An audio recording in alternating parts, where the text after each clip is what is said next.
अनु जी पंजाब से। गुरुदेव आपके चरणों में कोटि कोटि प्रणाम। गुरुदेव, क्या पति की कमाई हुई धनराशि को उनसे पूछे या बताए बिना श्री जी की आज्ञा समझकर किसी जरूरतमंद या संत सेवा में देना गलत? हाँ, नहीं करना चाहिए। दोनों की सहमति होनी चाहिए। पति की कमाई हो या आपकी भी कमाई हो, जैसे मान लो आप भी नौकरी कर रहे हो, तो माताएं बहनें भी नौकरी करती हैं, तो आपने दोनों ने हाथ मिलाया है ना। पाणी ग्रहण का मतलब क्या होता है? देखो, अगर ठीक से चलोगे तो तुम्हारा ये भी जीवन मंगलमय होगा और परिणाम भी मंगलमय होगा।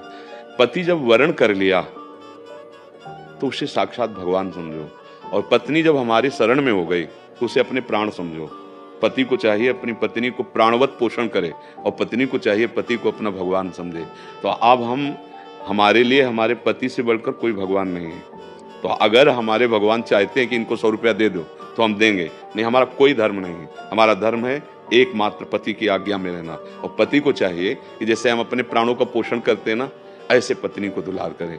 पर अब आजकल जो है इन सब बातों को कोई न सुन रहा है न समझ रहा है, और अपने पति को, आपका एक ही धर्म एक व्रत नेमा, काय वचन मन पति पद प्रेमा। देखो, जब हम मंदिर में भगवान की भावना करते हैं, हम छवि में भगवान की भावना करते हैं, तो अगर हम अपने पति में भगवान की भावना कर ले तो हमें किसको दान देना है?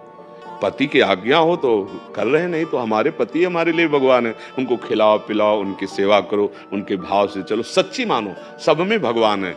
जहां आप भगवत भाव करोगे वहीं से। अब पति तो प्यासे बैठे हैं, बोले रुको शंकर जी में जल चढ़ा के आ रहे हैं। अब भला शंकर जी जल पिएंगे?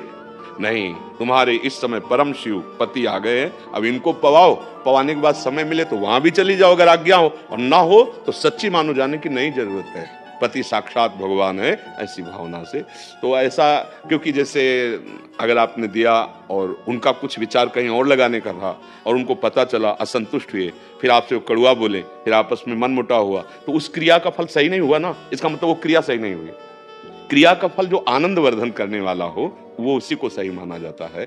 इसलिए हमारी बात तो यही है कि दोनों एक दूसरे की सहमति से ही धर्म कार्य या और कोई भी कार्य, दोनों एक दूसरे की सहमति से करें।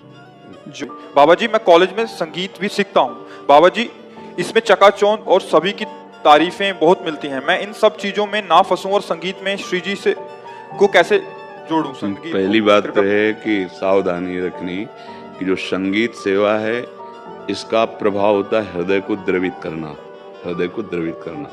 इसमें बहुत सावधानी से शब्द सुनना। काम को बहुत बड़ा अवसर मिलता है, प्रेम में भी ये सहयोगी है और काम में भी ये बहुत ही प्रेरणा प्रदान करने वाला है। प्रेम में भी जैसे मीरा जी, बड़े बड़े महापुरुष, नारद जी, वीणा, करताल, मृदंग, ढप, बहुत से संगीत ऐसे जो प्रेमी महाभागवतों ने भगवान को रिझाया। ये आनंद वर्धन करने वाला होता है संगीत।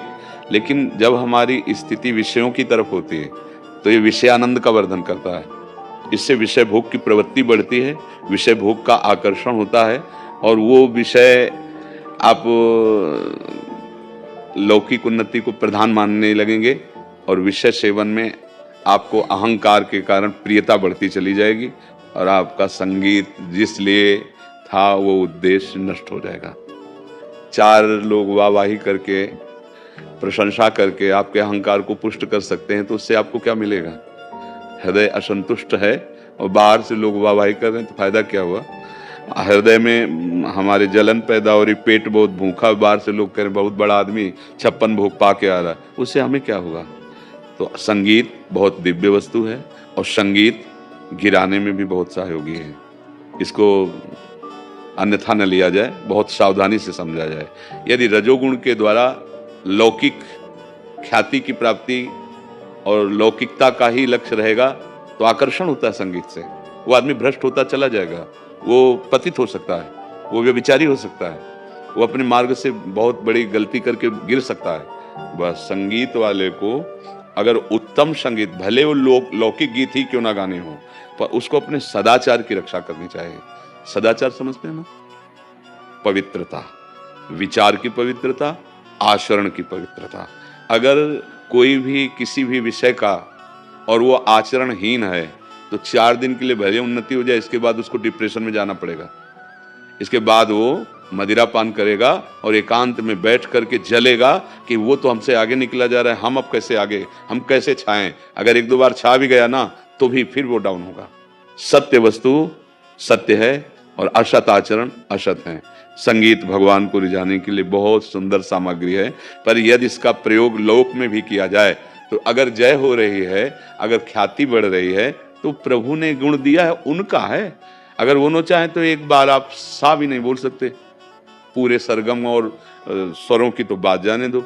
आवाज उन्होंने दी है, गुण उन्होंने दिया है, तो जय उनकी हो रही है। हम अपनी ना माने और जो हमसे रीझे तो वो रीझना भी प्रभु के लिए हो। अगर अपने को मान लेंगे कि हम बहुत अच्छे गायक, बहुत अच्छे, वो गिर जाएंगे। अच्छा देखो, इतने बड़े बड़े हमारे देश में गायक हैं, गायक हुए और गायक होते रहेंगे। यदि हमारे प्रभु से नहीं जुड़े, सत्य वस्तु से नहीं जुड़े, तो 4 दिन तालियां बजी, अब इसके बाद फिर क्या है? कौन जानता है उनको, कौन मानता है? गया। अब वो जीव जहां गया अपने कर्मानुसार हो। अब यहां मगर उसके लिए बैंड भी बजाएं तो उसके काम आएगा क्या? अगर वो जीव नरक में पड़ा हो या वो किसी नीच योनि में पड़ा हो तो यहाँ का बैंड उसके किस काम में आएगा? यहाँ की वाहवाही उसके किस काम में आएगी? इसलिए ध्यान रखे कि जितनी वाहवाही है ये सब उन्हीं को दे दे जिनका संसार है, और अपने कर्तव्य का पालन करे और सदाचारहीन ना होने पावे कोई भी। ये संगीत का कार्य ऐसा है कि इससे हृदय द्रवित होता है, और द्रवित हृदय जिधर हमारी वृत्ति उधर ही फैल जाएगा ना, ढलान जिधर उधर जाएगा ना। अगर ढलान विषयानंद की तरफ है ना तो विषयानंद में फैल जाएगा। वो आदमी हो चाहे जो शरीर वाला हो, वो व्यभिचारी हो जाएगा पक्का। और जो इसको संभाल ले गया तो यहाँ भले नाम हो या ना नाम हो, लेकिन जिनका नाम वास्तविक है वेदों में, शास्त्रों में, ऋषि मुनि, उससे आपको कृपा मिल जाएगी। सदाचारी पवित्र आचरण वाला ही जगत में और परलोक में भी सुख शांति को प्राप्त करता है। व्यभिचारी 4 दिन की चांदनी है। 4 दिन ठीक है, माना है तुम्हारा सुपरहिट गाना हो गया, सुपरहिट विषय हो गया, और जिस दिन पुण्य नष्ट हो जाएंगे कोई पूछेगा नहीं, और तुम्हारा मन ही तुमको इतना कोसेगा कि तुम सोचोगे कि क्या शरीर नष्ट कर दूंगा। ऐसी जलन पैदा हो जाएगी। और घटनाएं हो रही हैं, सुन भी लो, देख भी लो। क्यों? क्योंकि सुकृत है तब तक तो ठीक है, जिस दिन दुष्कृत का नंबर लगा, वो वर्तमान का दुष्कृत और जो जमा दुष्कृत वो नष्ट कर देगा। इसलिए बच्चा, सबको चाहिए चरित्र को संभाल ले। वही संगीतज्ञ है, वही ज्ञानी है, वही महात्मा है, वही विद्वान है, वही बलवान है। और जिसका चरित्र बिगड़ गया तो सब कुछ बिगड़ गया। सदाचार की रक्षा करना। देखो, ब्रह्मचर्य अगर आपका सही है तो आपका स्वर आलाप किसी को भी मोहित कर सकता है। आप अपने देश के सबसे बड़ी गायिका,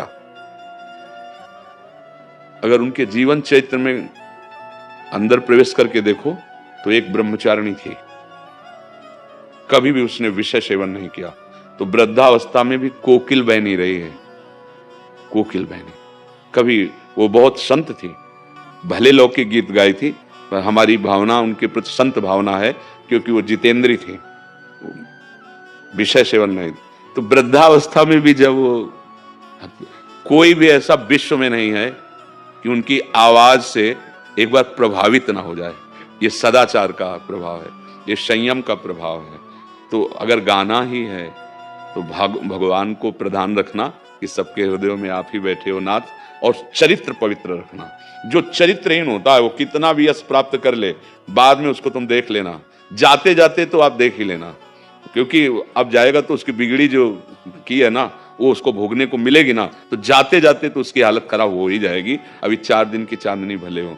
बेविचारी, अपवित्र आचरण करने वाला, अपवित्र नशे करने वाला, न यहाँ सुखी रहता है न वहाँ सुखी रहता है। हाँ, ये है कि 2-4 गाने हिट हो गए, सुपर हिट हो गए तो तालियां बजी, वाहवाही, तो पार्टी बनी, तो अहंकार को पचा नहीं पाता है।